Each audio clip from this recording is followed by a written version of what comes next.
ಸಾಯಿಬಾಬಾ ಟ್ರಸ್ಟ್ಗೆ 110 ಕೋಟಿ ಕಾಣಿಕೆ. 110 ಕೋಟಿ ಕೊಟ್ಟ ಶ್ರೀಮಂತ ಭಕ್ತ ಯಾರು?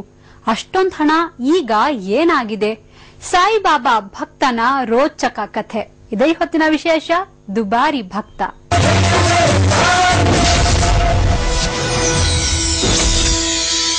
ಭಾರತದ ಶ್ರೀಮಂತ ದೇವಾಲಯಗಳ ಪೈಕಿ ಶಿರಡಿ ಸಾಯಿಬಾಬಾ ದೇವಾಲಯ ಕೂಡ ಒಂದು. ಸಾಯಿಬಾಬಾ ದೇವಾಲಯಕ್ಕೆ ಭಕ್ತರು ಕೋಟ್ಯಾಂತರ ಮೌಲ್ಯದ ಕಾಣಿಕೆಗಳನ್ನು ಅರ್ಪಿಸುತ್ತಾರೆ. ಈಗ ಬಾಬಾ ಭಕ್ತರೊಬ್ಬರು ಬರೋಬ್ಬರಿ 110 ಕೋಟಿ ಮೌಲ್ಯದ ಕಾಣಿಕೆಯನ್ನ ನೀಡಿದ್ದಾರೆ. ಆ ಹಣದ ಮೂಲಕ ಶಿರಡಿಯಲ್ಲಿ ಭಕ್ತ ಸಾಮ್ರಾಜ್ಯವೊಂದು ತಲೆ ಎತ್ತಿದೆ. ಆ ರೋಚಕ ಸ್ಟೋರಿಯ ಕಂಪ್ಲೀಟ್. ಓಂ ಸಾಯಿರಾಮ್. ಇದು ಮಂತ್ರವೂ ಹೌದು, ಭಕ್ತಿಯೂ ಹೌದು, ಔಷಧಿಯೂ ಹೌದು. ಓಂ ಸಾಯಿರಾಮ್ ಅನ್ನೋ ಪದದಲ್ಲಿ ಅದೇನೋ ಮಾಂತ್ರಿಕ ಶಕ್ತಿಯೊಂದು ಅಡಗಿದೆ. ಆ ಪದದಿಂದ ಕೋಟ್ಯಾಂತರ ಜನ ಯಶಸ್ಸನ್ನು ಕಂಡಿದ್ದಾರೆ, ಕೋಟ್ಯಾಂತರ ಜನ ದೇವರನ್ನ ಕಂಡಿದ್ದಾರೆ, ಕೋಟ್ಯಾಂತರ ಜನ ನೆಮ್ಮದಿಯನ್ನ ಕಂಡಿದ್ದಾರೆ, ಕಾಣುತ್ತಲೇ ಇದ್ದಾರೆ.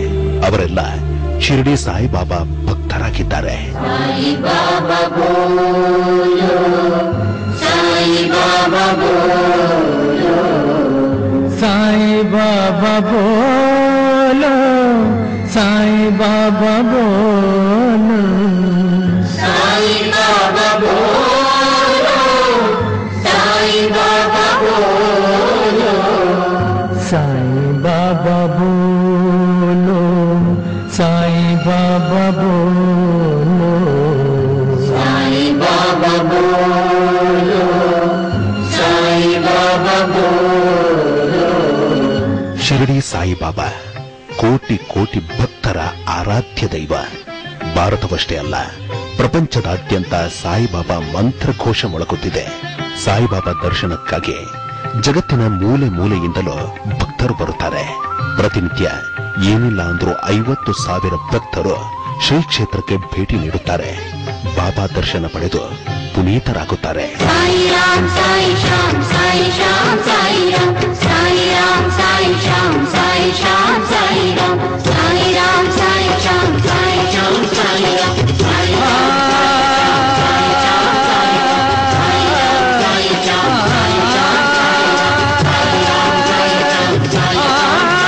ಅಂದ ಹಾಗೆ ಶಿರಡಿಯ ಸಾಯಿಬಾಬಾ ಮಂದಿರ ಭಾರತ ದೇಶದ ಶ್ರೀಮಂತ ಮಂದಿರಗಳ ಪೈಕಿ ಒಂದು.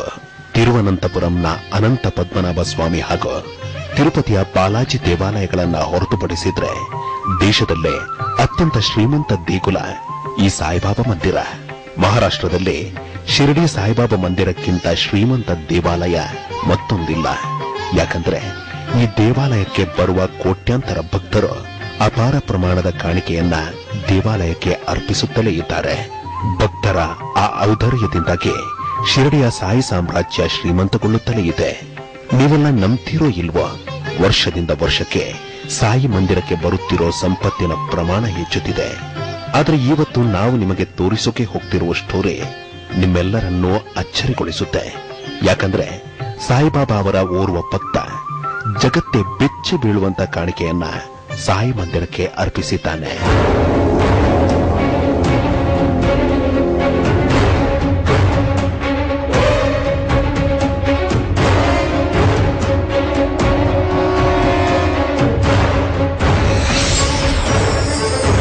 ಆತ ಸಾಯಿಬಾಬಾ ಅವರ ಪರಮ ಭಕ್ತ. ಆತ ಕೊಟ್ಟ ಕಾಣಿಕೆ 110 ಕೋಟಿ ರೂಪಾಯಿ. ಎಸ್, 110 ಕೋಟಿ ರೂಪಾಯಿ. ಜನಾರ್ದನ ರೆಡ್ಡಿ ಅಂಡ್ ಫ್ಯಾಮಿಲಿ ತಿರುಪತಿ ತಿಮ್ಮಪ್ಪನಿಗೆ ಬಂಗಾರದ ಕಿರೀಟ ಕೊಟ್ಟಾಗ ವಿಶ್ವವೇ ಬೆರಗುಗಣ್ಣಿನಿಂದ ನೋಡಿತ್ತು. ಆದರೆ ಈಗ ಇಲ್ಲೊಬ್ಬ ಭಕ್ತ ಸಾಯಿಬಾಬಾ ದೇವಾಲಯಕ್ಕೆ 110 ಕೋಟಿ ರೂಪಾಯಿ ಕಾಣಿಕೆ ಅರ್ಪಿಸಿದ್ದಾರೆ. ಅದು ಕೂಡ ಯಾವುದೇ ಪ್ರತಿಫಲಾಪೇಕ್ಷೆ ಇಲ್ಲದೆ. ಆ ಮೂಲಕ ಸಾಯಿಬಾಬಾ ದೇವಾಲಯಕ್ಕೆ ಅತ್ಯಂತ ಹೆಚ್ಚು ಮೌಲ್ಯದ ಕಾಣಿಕೆ ಕೊಟ್ಟ ಭಕ್ತ ಅನ್ನೋ ಹಿರಿಮೆಗೆ ಅವರು ಪಾತ್ರರಾಗಿದ್ದಾರೆ. ಅಂದಹಾಗೆ ಸಾಯಿಬಾಬಾ ಮಂದಿರಕ್ಕೆ ಇಷ್ಟೊಂದು ದೊಡ್ಡ ಪ್ರಮಾಣದ ಕಾಣಿಕೆಯನ್ನ ಅರ್ಪಿಸಿರುವ ಆ ದುಬಾರಿ ಭಕ್ತ ಯಾರು ಅಂತೀರಾ? ಅವರು ಬೇರೆ ಯಾರೂ ಅಲ್ಲ, ಅದು ಇವರೇ. ಹೆಸರು ಕೆ.ವಿ. ರಮಣಿ.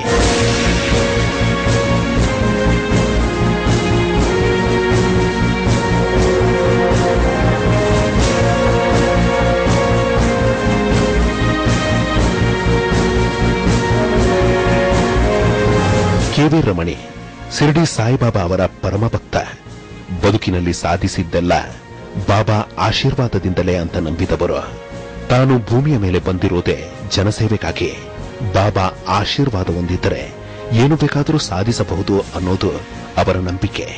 ಹೀಗಾಗಿಯೇ ಏನೋ ನೆನಪು ಬಂದಾಗಲೆಲ್ಲ ಅವರು ಶಿರಡಿಗೆ ಭೇಟಿ ನೀಡುತ್ತಾರೆ. ಬಾಬಾ ಸನ್ನಿಧಿಯಲ್ಲಿ ಧ್ಯಾನಸ್ಥರಾಗಿ ಕುಳಿತು ಬಿಡುತ್ತಾರೆ. ಮನಸ್ಸನ್ನ ಹಗುರ ಮಾಡಿಕೊಳ್ಳುತ್ತಾರೆ. ಪೂಜೆ ಪುನಸ್ಕಾರಗಳನ್ನ ಮಾಡಿಸುತ್ತಾರೆ.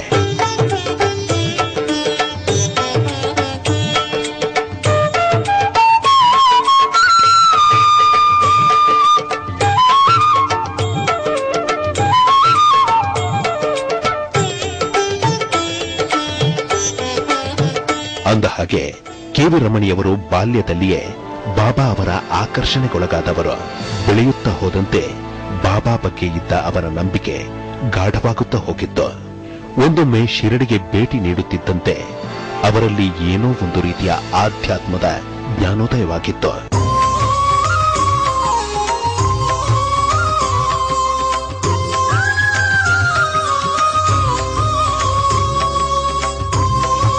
ಆವತ್ತಿನಿಂದ ಇವತ್ತಿನವರೆಗೂ ಕೆ.ವಿ. ರಮಣಿಯವರು ಸಾಯಿಬಾಬಾ ದೇವಾಲಯಕ್ಕೆ ಸಾಕಷ್ಟು ಕಾಣಿಕೆಗಳನ್ನ ಕೊಡುತ್ತಲೇ ಬಂದಿದ್ದಾರೆ. ಆದರೆ ಈಗ ತಮ್ಮ ಸಂಸ್ಥೆಯನ್ನೇ ಮಾರಾಟ ಮಾಡಿ ಸಾಯಿಬಾಬಾ ದೇವಾಲಯಕ್ಕೆ ಅರ್ಪಿಸಿದ್ದಾರೆ. ಬರೋಬ್ಬರಿ 110 ಕೋಟಿ ರೂಪಾಯಿ ಕಾಣಿಕೆಯನ್ನ ಬಾಬಾ ಪಾದಕ್ಕೆ ಸಮರ್ಪಿಸಿದ್ದಾರೆ. ಅಲ್ಲಾ ಸಾಯಿ ಬೋಲೋ, ಮೌಲಾ ಸಾಯಿ ಬೋಲೋ, ಅಲ್ಲಾ ಸಾಯಿ ಬೋಲೋ, ಮೌಲಾ ಸಾಯಿ ಬೋಲೋ. ಅಷ್ಟಕ್ಕೂ ಸಾಯಿ ಮಂದಿರಕ್ಕೆ 110 ಕೋಟಿ ರೂಪಾಯಿ ಕಾಣಿಕೆ ಕೊಟ್ಟ ಕೆ.ವಿ. ರಮಣಿ ಯಾರು? ಅವರಿಗೆ ಅಷ್ಟೊಂದು ಹಣ ಎಲ್ಲಿಂದ ಬಂತು? ಆ ಇಂಟ್ರೆಸ್ಟಿಂಗ್ ಕಥೆಯನ್ನ ನೀವೆಲ್ಲ ನೋಡ್ಲೇಬೇಕು. ಅದನ್ನ ತೋರಿಸ್ತೀವಿ. ಅದಕ್ಕೂ ಮೊದಲು ಒಂದು ಪುಟ್ಟ ವಿರಾಮ.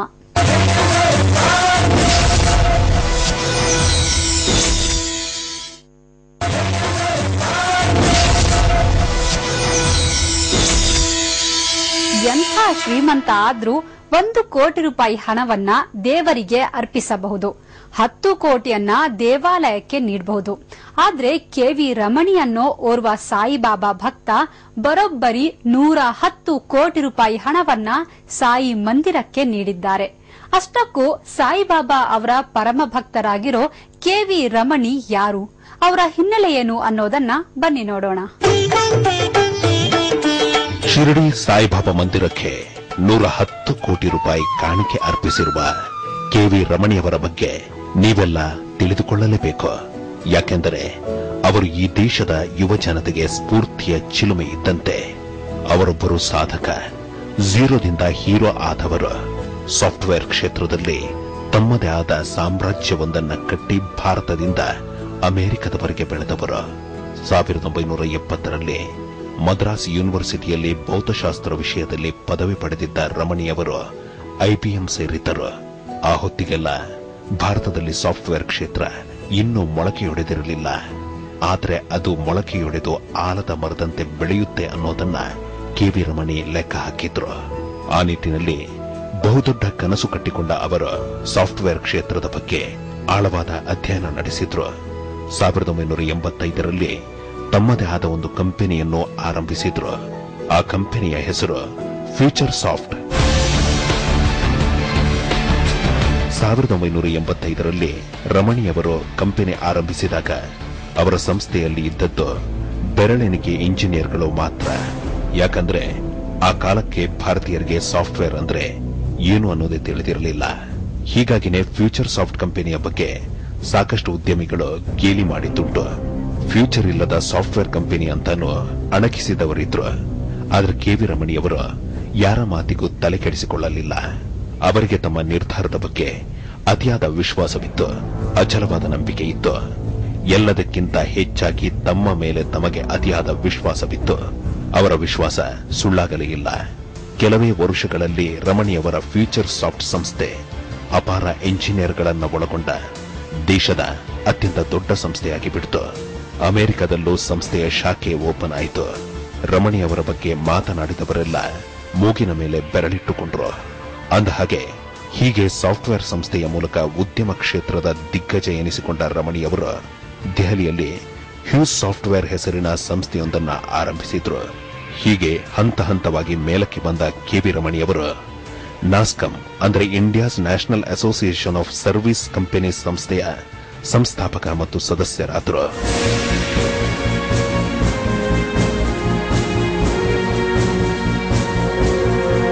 ಉದ್ಯಮ ಕ್ಷೇತ್ರದಲ್ಲಿ ಒಂದೊಂದೇ ಯಶಸ್ಸನ್ನ ಕಾಣುತ್ತಾ ಮೇಲಕ್ಕೆ ಬಂದ ರಮಣಿಯವರು ಸಾವಿರಾರು ಇಂಜಿನಿಯರ್ಗಳನ್ನ ಸೃಷ್ಟಿ ಮಾಡುವ ಮೂಲಕ ಸಾಫ್ಟ್ವೇರ್ ಕ್ಷೇತ್ರದಲ್ಲಿ ಕ್ರಾಂತಿಯನ್ನೇ ಮಾಡಿದ್ರು. ಅಷ್ಟೇ ಅಲ್ಲ, ಷೇರು ಮಾರುಕಟ್ಟೆಗೂ ಕಾಲಿಟ್ಟರು. ಷೇರುಪೇಟೆಯಲ್ಲಿ 200 ಕೋಟಿ ಲಾಭ ಗಳಿಸಿದ ಕೆವಿ ರಮಣಿ 2 ವರ್ಷದಲ್ಲಿ ಗಳಿಸಿದ ಲಾಭ 200 ಕೋಟಿ. ಎಸ್, ಜಸ್ಟ್ 2 ವರ್ಷ ಅಷ್ಟೇ ಷೇರುಪೇಟೆಗೆ ಕಾಲಿಟ್ಟ ಕೆವಿ ರಮಣಿಯವರು ಗಳಿಸಿದ್ದು 200 ಕೋಟಿ ರೂಪಾಯಿ ಲಾಭ.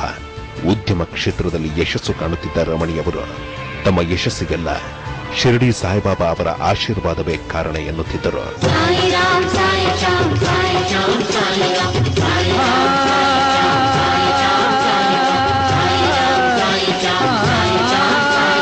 ಯಾಕಂದ್ರೆ ಕೆವಿ ರಮಣಿಯವರು ಶಿರಡಿ ಸಾಯಿಬಾಬಾ ಅವರ ಪರಮ ಭಕ್ತ. ಅದೇ ಕಾರಣಕ್ಕೆ ಅವರು ಚೆನ್ನೈನಿಂದ ಶಿರಡಿಗೆ 31 ದಿನಗಳ ಪಾದಯಾತ್ರೆಯನ್ನು ಕೈಗೊಂಡಿದ್ದರು.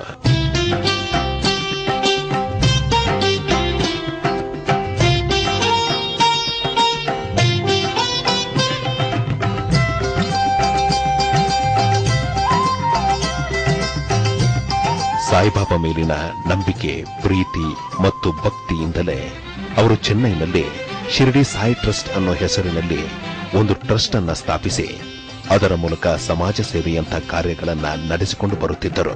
ಹೀಗಿರುವಾಗಲೇ ಅಂದ್ರೆ 2004ರಲ್ಲಿ ರಮಣಿಯವರು ಉತ್ತುಂಗದಲ್ಲಿದ್ದ ತಮ್ಮ ಫ್ಯೂಚರ್ ಸಾಫ್ಟ್ ಹಾಗೂ ಯೂಸ್ ಸಾಫ್ಟ್ವೇರ್ ಎನ್ನುವ 2 ಸಂಸ್ಥೆಗಳನ್ನ ಮಾರಾಟ ಮಾಡಿಬಿಟ್ರು. ಸಂಸ್ಥೆಗಳನ್ನ ಮಾರಾಟ ಮಾಡಿದ ಕೋಟ್ಯಾಂತರ ರೂಪಾಯಿ ಅವರ ಬಳಿ ಇತ್ತು. ಇನ್ನು ಷೇರುಪೇಟೆಯಲ್ಲಿ ಗಳಿಸಿದ 200 ಕೋಟಿ ರೂಪಾಯಿ ಅವರಲ್ಲಿತ್ತು. ಹೀಗಿರುವಾಗಲೇ ಅವರು ಶಿರಡಿಗೆ ಭೇಟಿ ಕೊಟ್ಟಿದ್ದರು. ಅದು ಡಿಸೆಂಬರ್ ತಿಂಗಳ ಸಮಯ. ಬಾಬಾ ದರ್ಶನಕ್ಕಾಗಿ ಶಿರಡಿಗೆ ನಿತ್ಯವೂ ಲಕ್ಷ ಭಕ್ತರು ಬರುತ್ತಾರೆ. ಇಲ್ಲಿಗೆ ಬರುವ ಭಕ್ತರು ಸರಿಯಾದ ವ್ಯವಸ್ಥೆ ಇಲ್ಲದೆ ಪರಿತಪಿಸುತ್ತಾರೆ. ಇದನ್ನೆಲ್ಲ ಕಣ್ಣಾರೆ ಕಂಡ ರಮಣಿಯವರಿಗೆ ಬೇಸರವಾಗಿತ್ತು. ಬಾಬಾ ದರ್ಶನಕ್ಕೆ ಬರುವ ಭಕ್ತರಿಗೆ ವಸತಿ ಕಲ್ಪಿಸಬೇಕು ಅನ್ನೋ ನಿರ್ಧಾರಕ್ಕೆ ಬಂದ ಅವರು ಸೀದಾ ಹೋಗಿ ಶ್ರೀ ಸಾಯಿಬಾಬಾ ಸಂಸ್ಥಾನ ಟ್ರಸ್ಟ್ನ ಮುಖ್ಯಸ್ಥರನ್ನ ಭೇಟಿ ಮಾಡಿದ್ದಾರೆ. ಬಾಬಾ ದೇವಾಲಯಕ್ಕೆ 68 ಕೋಟಿ ರೂಪಾಯಿ ಕಾಣಿಕೆ ಅರ್ಪಿಸುವುದಾಗಿ ಹೇಳಿದ್ದಾರೆ.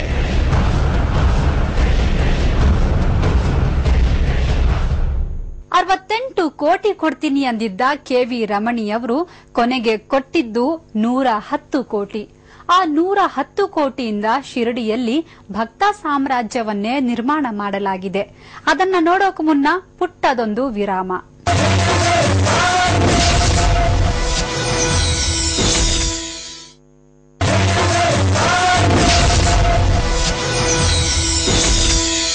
ಶಿರಡಿಗೆ ಹೋದ್ರೆ ಎಷ್ಟೋ ಭಕ್ತರಿಗೆ ಉಳಿದುಕೊಳ್ಳಲು ಜಾಗ ಸಿಗಲ್ಲ, ಅಷ್ಟು ರಶ್ ಇರುತ್ತೆ. ಆದ್ರೆ ಇನ್ಮೇಲೆ ಶಿರಡಿಯಲ್ಲಿ ಹಾಗಾಗಲ್ಲ. ಅಲ್ಲಿ ಭಕ್ತರಿಗಾಗಿಯೇ ವಿಶೇಷವಾದ 4,000 ರೂಂಗಳನ್ನ ಒಳಗೊಂಡ ಬೃಹತ್ ಸಮುಚ್ಚಯವೊಂದು ತಲೆ ಎತ್ತಿದೆ. ಆ ಸಮುಚ್ಚಯವನ್ನ ನಿರ್ಮಾಣ ಮಾಡಿದ್ದು ಬೇರೆ ಯಾರೂ ಅಲ್ಲ, ಅವರೇ ಸಾಯಿಬಾಬಾ ಅವರ ಪರಮ ಭಕ್ತ ಕೆವಿ ರಮಣ. ಓಂ ಸಾಯಿರಾಮ್, ಓಂ ಸಾಯಿರಾಮ್ ಎನ್ನುತ್ತಾ ಶ್ರೀ ಕ್ಷೇತ್ರ ಶಿರಡಿಗೆ ಭೇಟಿ ನೀಡುವ ಭಕ್ತರು ಸಣ್ಣದೊಂದು ದರ್ಶನಕ್ಕೆ ತುದಿಗಾಲಿನಲ್ಲಿ ನಿಲ್ಲುತ್ತಾರೆ. ನಿತ್ಯ ಕಡಿಮೆ ಅಂದ್ರೂ 50,000 ಜನ ಬರ್ತಾರೆ. ಹಬ್ಬ ಹರಿದಿನ ಗುರುಪೂರ್ಣಿಮೆ ಬಂದ್ರೆ ಭಕ್ತರ ಸಂಖ್ಯೆ ಲಕ್ಷ ಮೀರುತ್ತೆ. ಹೀಗಿರುವಾಗ ಶಿರಡಿಗೆ ಭೇಟಿ ನೀಡುವ ಎಲ್ಲಾ ಭಕ್ತರಿಗೂ ವಸತಿ ಸೌಲಭ್ಯ ಸಿಗೋದು ಕಷ್ಟ. ಭಕ್ತರ ಈ ಸಂಕಷ್ಟವನ್ನ ಕಣ್ಣಾರೆ ಕಂಡಿದ್ದ ಕೆವಿ ರಮಣಿಯವರು 68 ಕೋಟಿ ರೂಪಾಯಿ ವೆಚ್ಚದಲ್ಲಿ ಸಾಯಿಬಾಬಾ ಭಕ್ತರಿಗೆ ಉಚಿತ ವಸತಿ ಸಮುಚ್ಚಯ ಕಟ್ಟೋಕೆ ಯೋಜನೆಯೊಂದನ್ನ ರೆಡಿ ಮಾಡಿದ್ರು. ಆ ಯೋಜನೆ ಇದೆ.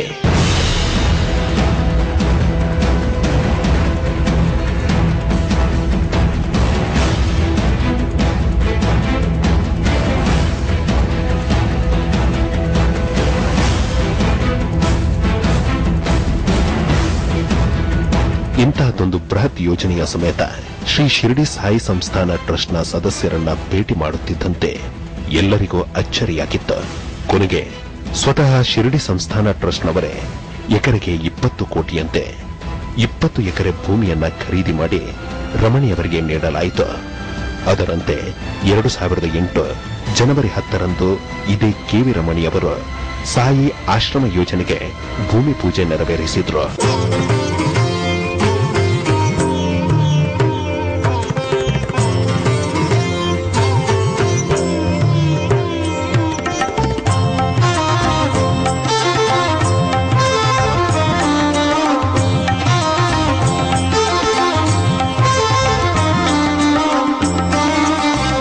$68 ಕೋಟಿ ಬಜೆಟ್ನ ವಸತಿ ಸಮುಚ್ಚಯ ನಿರ್ಮಾಣ ಕಾಮಗಾರಿ ಶುರುವಾಗಿದ್ದಂತೆ ಎಲ್ಲೂ ಕಾಮಗಾರಿ ನಿಲ್ಲಲೇ ಇಲ್ಲ. ಹೀಗಿರುವಾಗ ಆರ್ಥಿಕ ಮುಕ್ಕಟ್ಟಿನಿಂದ ಎಲ್ಲ ಬೆಲೆಯೂ ಮುಗಿಲು ಮುಟ್ಟಿದ್ದು. ಆದರೆ ಕೆವಿ ರಮಣಿಯವರು ತಲೆಕೆಡಿಸಿಕೊಳ್ಳಲಿಲ್ಲ. ಕಾಮಗಾರಿಯನ್ನ ಒಂದೇ ಒಂದು ದಿನವೂ ನಿಲ್ಲಿಸಲಿಲ್ಲ. ಹೀಗೆ 2008ರಲ್ಲಿ ಆರಂಭವಾದ ಸಾಯಿ ಆಶ್ರಮ ಯೋಜನೆ ಈಗ ಸಂಪೂರ್ಣ ಮುಗಿದಿದೆ. ಸಾಯಿ ಆಶ್ರಮ ಈಗ ಕಣ್ಮನ ಸೆಳೆಯುತ್ತಿದೆ.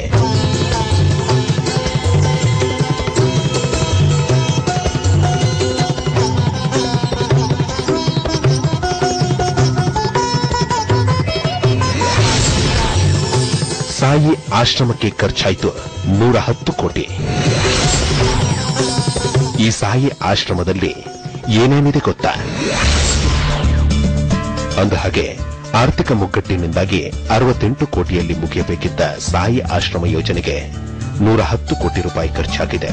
ಆದರೆ ರಮಣಿಯವರು ಯಾವತ್ತೂ ಹಣಕ್ಕೆ ಮಹತ್ವ ನೀಡಿಲ್ಲ. ಸಾಯಿ ಭಕ್ತರಿಗೆ ಉತ್ತಮ ಸೌಲಭ್ಯ ಸಿಗಬೇಕು ಅನ್ನೋದೊಂದೇ ಅವರ ಆಶಯವಾಗಿತ್ತು. ಅಂದಹಾಗೆ ಒಟ್ಟು 20 ಎಕರೆ ಪ್ರದೇಶದಲ್ಲಿ ನಿರ್ಮಾಣವಾಗಿರುವ ಈ ಸಾಯಿ ಆಶ್ರಮದಲ್ಲಿ ಏನೇನಿದೆ ಅನ್ನೋದನ್ನ ನೀವೆಲ್ಲ ತಿಳಿದುಕೊಳ್ಳಲೇಬೇಕು.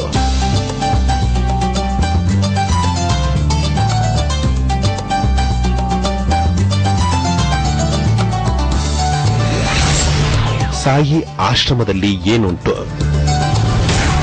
ಸಾಯಿ ಆಶ್ರಮದಲ್ಲಿದೆ 4,000 ರೂಮ್ಗಳು. ಅಲ್ಲದೆ 14,000 ಬೆಡ್ಗಳ ವ್ಯವಸ್ಥೆ, ಹವಾನಿಯಂತ್ರಿತ ರೂಮ್ಗಳ ವ್ಯವಸ್ಥೆಯೂ ಅಲ್ಲಿದೆ. ಸಾಯಿ ಆಶ್ರಮ ಸಂಪೂರ್ಣ ಪರಿಸರ ಸ್ನೇಹಿ ಕಾಂಪ್ಲೆಕ್ಸ್. ನೀರು, ರಸ್ತೆ, ವಿದ್ಯುತ್, ಬೀದಿ ದೀಪ, ಪಾರ್ಕಿಂಗ್ ಹಾಗೂ ಉದ್ಯಾನ, ಬೃಹತ್ ಪೂಜಾಗೃಹ, ಪ್ರಾರ್ಥನಾ ಮಂದಿರದ ವ್ಯವಸ್ಥೆ. ಆಶ್ರಮದಲ್ಲಿದೆ ಬೃಹತ್ ಮತ್ತು ಹೈಟೆಕ್ ಆಸ್ಪತ್ರೆ. 24 ಗಂಟೆ ಬಸ್ ಮತ್ತು ಟೆಂಪೋ ಸೇವೆ ಲಭ್ಯ. ಸಾಯಿ ದರ್ಶನಕ್ಕೆ ಬರುವ ಪ್ರತಿಯೊಬ್ಬ ಭಕ್ತರಿಗೂ ಇಲ್ಲಿ ಅತ್ಯಂತ ಕಡಿಮೆ ದರದಲ್ಲಿ ರೂಮ್ ವ್ಯವಸ್ಥೆ ಮಾಡಲಾಗಿದೆ. ಅಷ್ಟೇ ಅಲ್ಲ, ಇದೇ ಸಮುಚ್ಚಯದಲ್ಲಿ ದೊಡ್ಡದೊಂದು ಪೂಜಾಗೃಹ ಮತ್ತು ಪ್ರಾರ್ಥನಾ ಮಂದಿರವನ್ನ ನಿರ್ಮಾಣ ಮಾಡಿದ್ದು ಭಕ್ತರು ನಿತ್ಯ ಇಲ್ಲಿ ಪ್ರಾರ್ಥನೆ ಸಲ್ಲಿಸಬಹುದಾಗಿದೆ. ವಿಷಯ ಏನೆಂದರೆ, ಸಾಯಿಬಾಬಾ ಮಂದಿರಕ್ಕೆ ತುಂಬಾನೇ ಹತ್ತಿರದಲ್ಲಿರುವ ಈ ಸಮುಚ್ಚಯ ಕೆಲವೇ ದಿನಗಳಲ್ಲಿ ಉದ್ಘಾಟನೆಗೊಳ್ಳಲಿದೆ.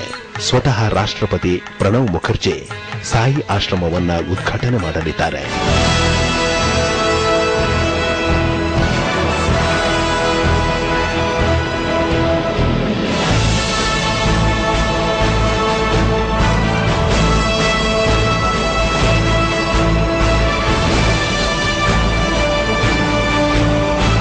ಅಂದಹಾಗೆ 110 ಕೋಟಿಯ ಇಂತಹದ್ದೊಂದು ಡ್ರೀಮ್ ಪ್ರಾಜೆಕ್ಟ್ ಅನ್ನ ಮಾಡಿ ಮುಗಿಸಿರುವ ಕೆವಿ ರಮಣಿಯವರಿಗೆ ಸಾಯಿಬಾಬಾ ಮಂದಿರದ ಬಳಿ ಒಂದು ಅನಾಥಾಶ್ರಮ ಹಾಗೂ ವೃದ್ಧಾಶ್ರಮ ನಿರ್ಮಾಣ ಮಾಡುವ ಕನಸಿದೆ.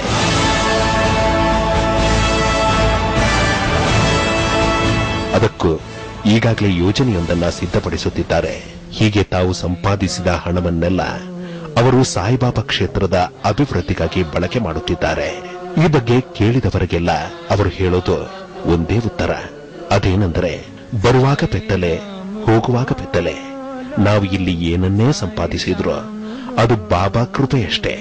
ಬಾಬಾ ಆಶೀರ್ವಾದ ಇದ್ದರೆ ಇನ್ನೂ ಹೆಚ್ಚು ಕಳಿಸಬಲ್ಲೆ. ಬಾಬಾ ಕೊಟ್ಟಿದ್ದನ್ನ ವಾಪಸ್ ಕೊಡೋದೇ ಧರ್ಮ ಅಂತಾರೆ ಅವರು. ಅಲ್ಲಾ ಸಾಯಿ ಬೋಲೋ, ಮೌಲಾ ಸಾಯಿ ಬೋಲೋ, अल्लाह साई बोलो, मौला साई बोलो. ಕೆವಿ ರಮಣ ಅವರಿಗೆ ಸಾಯಿಬಾಬಾ ಬಗ್ಗೆ ಅಪಾರವಾದ ಭಕ್ತಿ ಇದೆ. ಅವರು ಶಿರಡಿಯಲ್ಲಿ ಇನ್ನೂ ಅನೇಕ ಧಾರ್ಮಿಕ ಕಾರ್ಯಗಳನ್ನ ಮಾಡೋ ಇಚ್ಛೆ ಹೊಂದಿದ್ದಾರೆ. ಆ ಮೂಲಕ ಶಿರಡಿಯ ಕೀರ್ತಿಯನ್ನ ವಿಶ್ವಕ್ಕೆ ಸಾರುವವರಿದ್ದಾರೆ. ಅವರ ಈ ಕಾರ್ಯ ಆದಷ್ಟು ಬೇಗ ನೆರವೇರಲಿ ಅನ್ನೋದೇ ನಮ್ಮ ಆಶಯ. ಇದೇ ಹೊತ್ತಿನ ವಿಶೇಷ. ನಿರಂತರ ಸುದ್ದಿಗಾಗಿ ನೋಡ್ತಾ ಇರಿ TV9.